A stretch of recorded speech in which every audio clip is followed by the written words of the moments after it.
तुला नाही सहन होतंय का तिकडे? तुला माहिती आहे ना ऍक्च्युली कसं असतं. तुला नजरेतच दिसतंय ते मला. आठवणाची आहेस ना तू खूप आहेस. तू कमी बोलतेस पण तू बोलते मुद्द्याचं बोलतेस.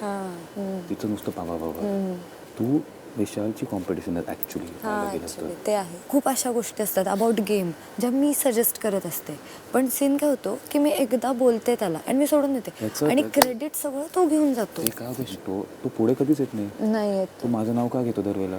विशालची कॉम्पिटिशन आहे ॲक्च्युली. ते आहे. खूप अशा गोष्टी असतात अबाउट गेम ज्या मी सजेस्ट करत असते, पण सीन काय होतो की मी एकदा बोलते त्याला आणि मी सोडून देते आणि क्रेडिट सगळं तो घेऊन जातो. ते का तू पुढे कधीच येत नाही. तू माझं नाव का घेतो दरवेळेला? मराठी कला विश्वातील अशाच अपडेट जाणून घेण्यासाठी तुम्ही आमचं चॅनल टेलीचक्कर रिजनला नक्कीच सबस्क्राईब करा.